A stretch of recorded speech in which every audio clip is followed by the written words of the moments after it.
Alright, y'all, Chassie T here, back with another counter reaction. And today we are going to talk about Keyshawn Davis and him leaving Team Bomac, Terrence Crawford, and what that really means.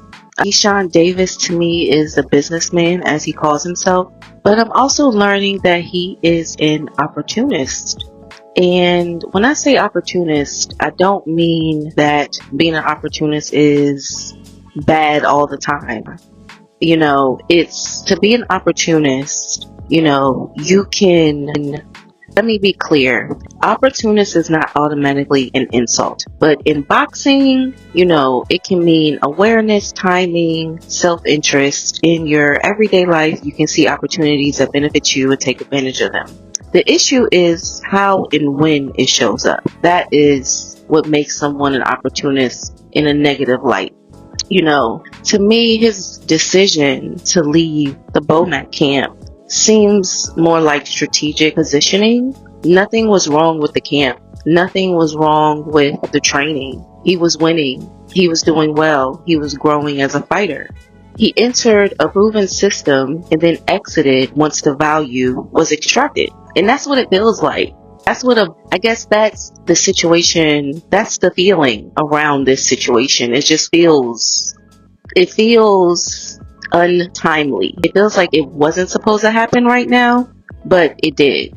I feel like Keyshawn, aligned himself with the Bomac team when Bomac's credibility was at its peak, and it still is. But with Crawford retiring, I think it leaves some question marks, like, what's going to happen with team, because, Terrence Crawford is the star. Shakur coming up with the camp, being friends with Bud. Andre Ward is always around the camp. Don't get me wrong, Sean knew that this was good access. He knew that coming onto the Bomac team, when Terrence Crawford was at the height of boxing, going through his knockout streaks and, just breaking records that he does, and Terrence Crawford being a name that's always in the news, always in boxing news, always in podcasters' mouths, for whatever reason, is going to bring attention to his fighting capability because he's on the team. Him signing with the Bomac team offered him discipline, legitimacy, and it helped to grow his pro career. He benefited from the structure during, the developmental phase of his pro career, and then left once he no longer needed the stamp. Everyone knows who Keyshawn is. Everyone knows his name. You know what I'm saying? So he no longer needs to associate himself with Terrence Crawford and Andre Ward and the names that are around that camp, with Bud constantly being, being talked about. A classic opportunist uses the system to establish yourself, then pivots when the leverage shifts. That's what it looks like to me.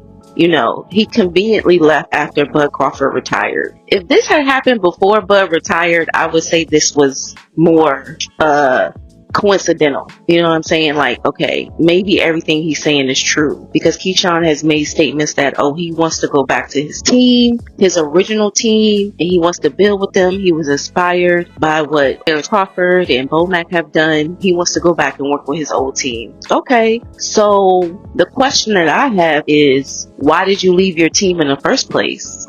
Why didn't you ride with them the whole time? Why did you leave your original trainer, go with Bomac, and then now you're leaving Bomac to go back to your original team? Timing doesn't bring any speculation.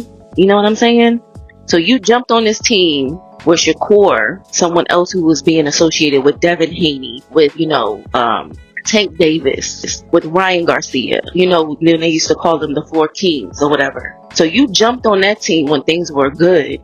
Things were hot because Shakur's associated with it. So you're friends with Shakur. Shakur is close with Bud. Bud is close with Andre. And then, all of this is in association with Bomac, who's been trainer of the year a few times. And this is what I'm talking about. To me, this looks like an opportunist move. I think that Keyshawn could have played it a little bit better. I think he should have did one more fight with Bomac and then maybe left. I think it wouldn't have looked so just usy. I don't know. It just looks like, he left right after Bud retired, like literally a couple weeks after you make this announcement, or not even an announcement, you talking about you deleted your team, which was disrespectful. So that already shows me something about this is not genuine. Because regardless of whatever happened at your last fight, when you decided to, miss weight, when you decided to go backstage and have an altercation with your, rival or whatever, your opponent or your brother's opponent, and now you want to leave the team because you were held accountable, because you were disciplined, because you were spoken to about it. To me, that's what it seems like. It seems like, Keyshawn is somebody who has a lot of pride. But let me just backtrack for a minute, because I need y'all to understand that Keyshawn was my guy. He was my guy. He was supposed to be my next favorite fighter after Terrence Bud Crawford, because Keyshawn has that grit that I love about fighters. He has that meanness that I really like about fighters. Like, my favorite fighters are mean. I don't like passive fighters. I don't like fighters who want to get along with everybody. I like fighters that are mean and who understand that that's part of the game. So that's why he was my dude. So all of this is very disappointing for me. Very disappointed, because I'm starting to see other things about him that I can't help. Like, I can't help but notice that the guy is moving a little funny. Like, his energy is weird around this. It's weird. Even just the way that he's going about things. I don't know. He's moving funny to me. Like, all of this just feels weird. Keyshawn's public persona, his media choices, his career decisions lean toward visibility and momentum. I don't really know how much loyalty is a part of what he does. I feel like Keyshawn really likes attention. I did not notice this about him at first. Like, I knew he was a excitable person, high energy. But now I'm starting to see, like, oh, I think you just like to be seen. I think you do things because you gotta understand, like, it's certain people in this world, they create drama on purpose because it's a way to just be talked about. You know what I'm saying? It's a way to stay relevant. But to me, that's corny, especially when you use a team that's been there for you, that's trained you, that's encouraged you, that's, kept you winning. And you use this moment to come out and say, oh, yeah, I deleted my team. And then he tried to backtrack and be like, I never said I was leaving Bomac, just to turn around and leave Bomac. So it's just like, you're playing in our face now. You know what I'm saying?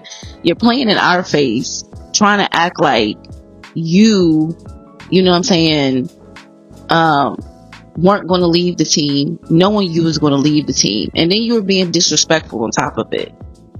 You know what I'm saying? So if you're going to come out with that kind of disrespect, at least give us a reason. What warranted this? Or is this just you having a breakdown again? You having just like a tantrum, and you just say things and then you got to backtrack because you're emotional. So I'm disappointed. I feel like with Keyshawn, loyalty is conditional, and it's based on usefulness. This is why the Keyshawn and Shakur fight will definitely happen. It will definitely happen. Because Keyshawn's loyalty is conditional. If fighting Shakur is going to take him to the level that he wants to go to, is going to heighten his career, heighten his pockets, oh, it's going to go down. It's going to go down. Because I just don't think that Keyshawn is as loyal to Shakur as Shakur thinks he is. To be honest with you. But I'm going to talk about that more, because I just want to stay on this team thing for a second. But I'm going to do a separate video talking about Keyshawn and Shakur's relationship and the things that I see about it. And it's actually things that I've seen for a minute. But I was just trying to let it play out, because I don't like to speak on things too quickly. I like to kind of let time go by, see if people are going to correct themselves, see if I may see some other things, because not everything you read is right. You know what I'm saying? So I wanted to wait a little bit, but now honestly I feel like my suspicions, he's just like kind of like proving, like he's proving my suspicions when it comes to what his loyalty really is and what the future might be for him and Shakur's friendship.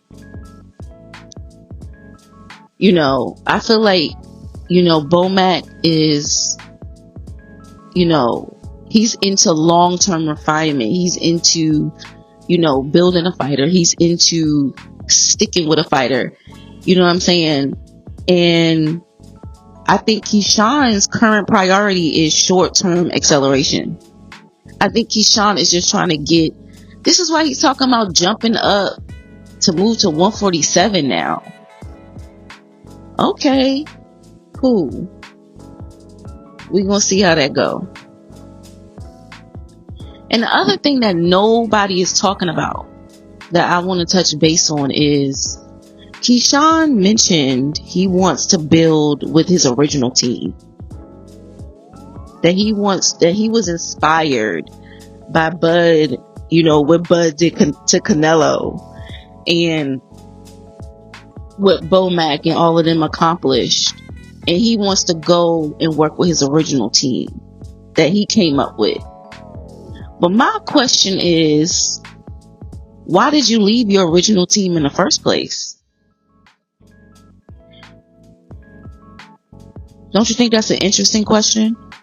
No one has asked him this question. So if anyone's listening to this who have access to him, can you ask him why he left his original team? Why did he leave them? Just to go back to them. So you left them, jumped on a team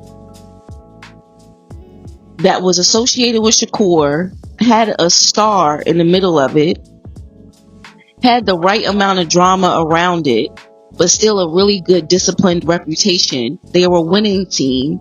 Andre Ward, who's another GOAT in the game, another Hall of Famer in the game, he was associated with that team, not on the team, but associated with them. So, you know, Keyshawn is in great proximity to greatness.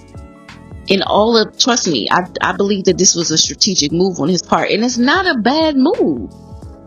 But to go back and say, oh, now I want to go back to my original team, homie, why didn't you stick with your original team from the jump and come up with them? No, you jumped ship because you seen something better. You seen something more profitable. You seen something that was going to get your name out there and keep it out there, because he's an opportunist.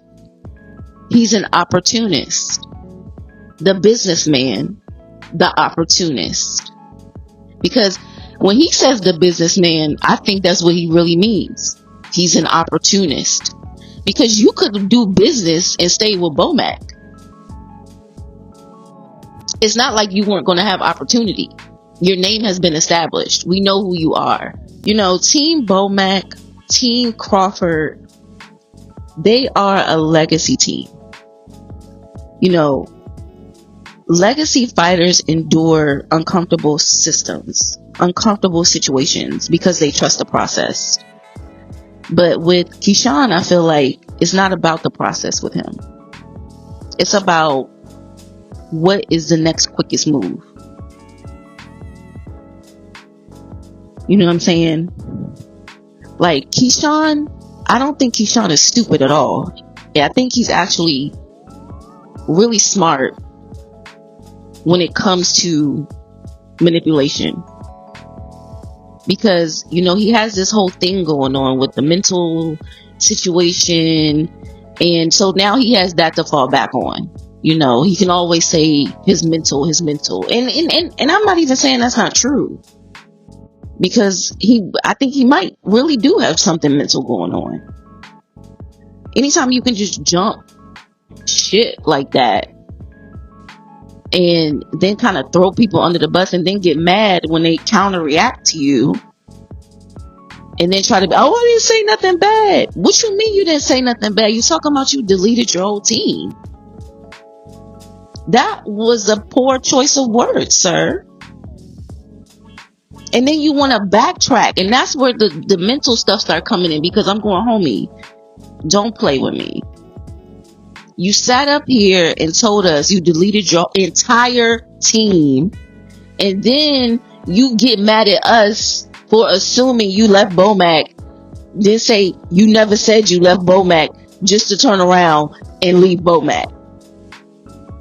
Like, this is when I start getting frustrated, because I just don't like, look, don't play in my face, please. Like, it is what it is, but Keyshawn knows what he's doing, because this is all the hype. This is what, like, you know, he's loving this for real. I don't think he has no problem with all of this being out there, in this little tiff is going on between him and Bernie. You know what I'm saying? And he talking about, oh, they just mad because I left. Hell yeah, they mad because you left. Like, what you mean? I would be mad. I've invested this time into you. I have trained you with skills that are going to keep on giving, that are going to put you in positions of power, put you in winning positions, you know, and then you leave that way. You leave that way. And why? We didn't really ever get a reason why. All we got was, you know, some rumors that he had a problem. He didn't feel like Bomac and Crawford had his back with the whole situation at his last fight. But we really don't understand why you left. So he's saying he left because he want to go back to his original team. He's inspired. So then why did you say you deleted your whole team then? Why did you carry it like that? You set the tone. You set the tone, and now you're mad because people sniffed it out. I don't like stuff like that. That makes me look at people twice. You know what I'm saying? Like, I'm looking at you a little funny because of the way you're moving. Keyshawn wants to move. He wants to maximize the now. That's what he wants to do. Even if it could introduce future risk. Because I don't know why I feel like, I don't know. I don't know. I don't know. I don't think it's going to go the way people think it's going to go. But it could. But I just kind of feel like it's not going to go the way we think it's going to go. And it's like, I'm not calling him an opportunist just because he left Bomac. But he's an opportunist because he times his separation. Like, he timed the separation of this. But he also timed his alignment with this. You understand what I'm saying? Like, he timed his separation from the Bomac team right after Bud Crawford retired. But I also believe he did the same thing to get in alignment with them. You see what I'm saying? So it's just like, you're only here for the lights. You're only here for the camera, for the action. But when it comes to that hard work, that endurance, I'm not talking about training. I'm talking about of the spirit, of the mind, of the heart. When it comes to understanding that when people pour into you, when people, you know, give you skills and increase your ability to take care of yourself and your family, that deserves some honor. I'm not saying that Keyshawn has to stay with Bomac forever. That is not what I'm saying. You know what I'm saying? Because this is a lesson for Bomac too. I don't know if Bomac, I don't know, because Bomac was been in the boxing game for a minute. But, you know, Bomac knew Terrence Crawford since before he was born. And Terrence Crawford has never left him. I don't know if that's ever going to happen again. That's a rare thing in boxing. So I'm not sitting here acting like, you know, Keyshawn needed to stay with Bomac his entire career. I just wish he was a little bit more considerate about how he exited. That is what makes it, that's what to me reveals the opportunistic mentality that he has. That's also, to me, what reveals his need for attention and his, ways of being manipulative.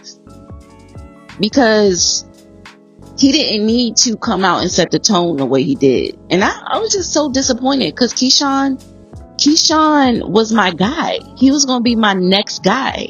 He was going to be my fighter. You know what I'm saying? I was going to go to his last fight. Like, thank God I didn't go. I was going to go, but I decided, you know what? I don't know. I don't know. I just decided not to go, and thank God I didn't, because he didn't even fight.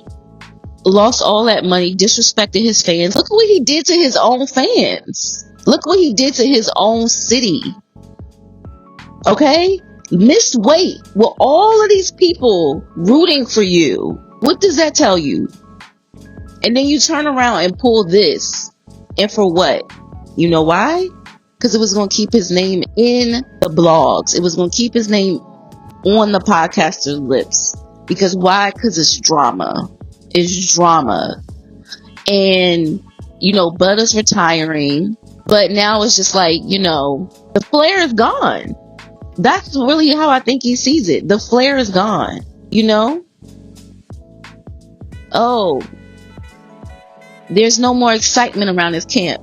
Now he's training all in Vegas or wherever he is. Looks like he's even training at, these state-of-the-art gyms now. And to me, it's just like all aesthetics. Like, it's all about the aesthetics with him. You know what I'm saying? He's on cars, cheering. And I don't know what boxing is becoming, people. I mean, don't get me wrong. Boxing is supposed to have a little bit of shenanigans. That's what makes the sport great. But it's just sad when you see. I wanted him to be serious. I like serious fighters. You know what I'm saying? I wanted him to be serious about where he was going to go. Be more strategic about how he was going to move. How he was going to take divisions. But now I'm seeing like this whole, like, everybody wants to be this celebrity, superstar, rapper, boxer. And I don't mean rapper as if they make music. It's just like they want that lifestyle. They want this, oh, look at me, look at me, look at me. You know what I'm saying? And they're just looking, these boxers are looking for opportunities to just be in the camera. And to me, unless you're a boxer that's like established, you've done your dues. Like, Keyshawn just became a world champion and then lost it. Okay? Like, you're not there yet to be on this trajectory of look at me, look at me, look at me. Get some belts first. Get a couple of them first. Just start, talking the talk. But I just thought he was more serious than this. But I'm disappointed because I don't really know what's going on with this generation of boxers that's coming up. I had high hopes for them, but I'm starting to see that Terrence Crawford was the end of an era. He was the end of the real boxing era. What we're about to go into, I have no idea. I don't even know if I trust these youngsters. We still got Abdullah, Prince Abdullah. That's what I call him. I have crowned him Prince Abdullah. I think Abdullah is going to be that guy, but we'll see. I mean, at least we know he's disciplined just from his own home life. We know he's disciplined in the gym. We know he ain't about the stupidness. But let's just see. You know what I'm saying? Because when people start making money, sometimes they change. You never know. I'm really interested to see how this next fight with Keyshawn is going to go. But they ain't never, when was the last time they was in the corner with you? When was the last time they was coaching you through a fight? You and Bomac had a rhythm. Y'all had a system. You guys were familiar with each other. Now you bringing in your original team, but you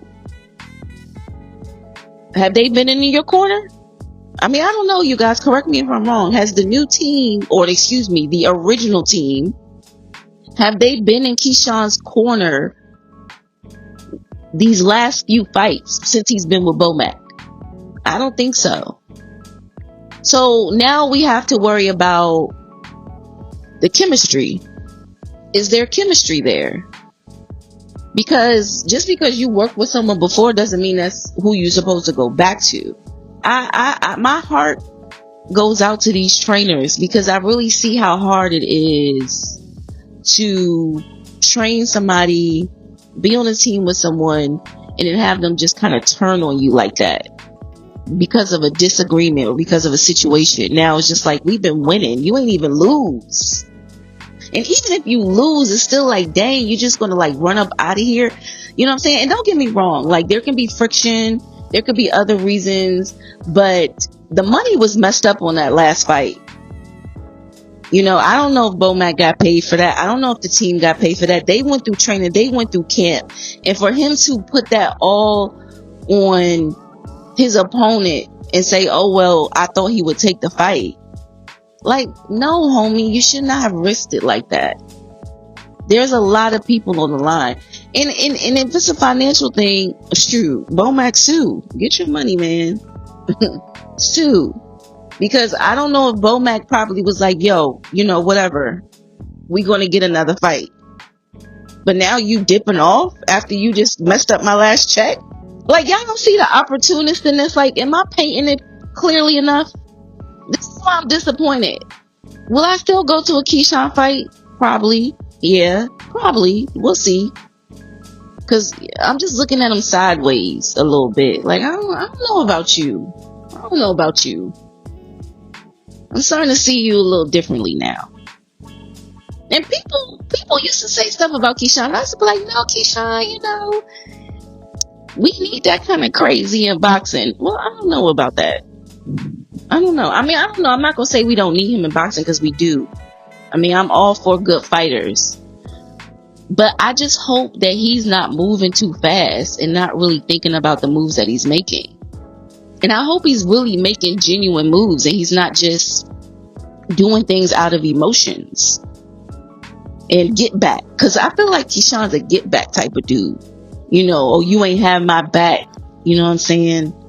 So I'm going to throw subliminals instead of being a man and talking to you about it. Or when I see you in person, I'm going to act like it's all good. Andy Cruz out here calling him his son, talking about it's time for them to have their family reunited. Like, and you ain't got no words for this man? Talking about you don't gotta fight Andy Cruz. Do y'all see what I'm talking about? What are you talking about? This is not the Keyshawn I thought he was. Why are you ducking Andy Cruz? Why would you even say you don't have to fight Andy Cruz? So who you want to fight then? Because you just tried to steal a fight from Shakur. You calling out Devin when Devin and Shakur was having a back and forth. Did you insert yourself? Do y'all see what I mean about the attention? You inserted yourself into that conversation. You jumped in on his fight and took a shot at him, and that's supposed to be your homie. Do y'all see why this fight is going to happen? Keyshawn is... I don't know about Keyshawn. Keyshawn, let me tell y'all something. Keyshawn got 3 brothers. He does not need Shakur. These young dudes are out here trying to be cute. They want to be famous. I'm like, there's something special about a fighter that chases legacy. It gives you something to look forward to. I don't know what these dudes are going to do.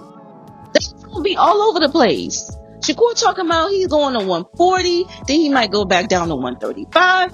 You know, Keyshawn talking about he might go up to 147, but he still got work to do at 140. Like, what are we talking about? Because boxing is changing. I cannot even keep up with all these changes going on in boxing. It's an hour to hour basis in this business. Like, you guys to be on it. Okay? Y'all, I'm just telling y'all what I see. I definitely feel like there's going to be a Keyshawn and Shakur fight. But these last few weeks have really revealed to me that Keyshawn is the businessman also known as the Opportunist. And he, at the end of the day, is going to look out for himself and his brothers. I don't think he needs other people the way other people may think that he needs them. Keyshawn knows how to play the game. Like, Keyshawn's like that guy you got to watch out for. You know what I'm saying? Like, he that guy, he'll do something and then he just, oh, I be going through this and I'm going through that, and you know how it is, man. And, I could just see the story that comes with him, and you start feeling bad. But then a couple months later, he gonna turn around and do something else.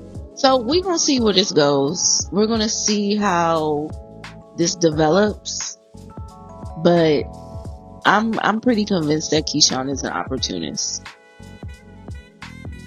And I think that it's just about fame. It's just about being known. All of these dudes talk about being great. I don't think their greatness is in alignment with the boxers of the previous era. And don't get me wrong, the boxing has been getting stripped down generation by generation. But every once in a while, I'm not going to say every once in a while. Boxing has been stripped down from generation to generation, as far as the boxers are becoming more about money, not really about challenges. Then you have the promotional wars that we went through with PBC and Top Rank and all these other things. But boxing is changing now. But we still will get those boxers who are truly about this life. Like, I feel like a Prince Abdullah is really about this life. But when you come to the rest of them, Kid Austin, who can't never get in the ring, Devin too. Devin's a real one. Devin has shown himself to be the one who's not joking. But Devin is slowly starting to become someone that I'm willing to invest in, because he's about to smoke. And the rest of them, I don't really know. So I don't know where boxing's gonna go, y'all. But look, y'all, hit me up in the comments. Let me know what y'all think about this video. Let me know what y'all think about my perspective on this. And correct me if I'm wrong. But I'm Chassie T, and I'm out.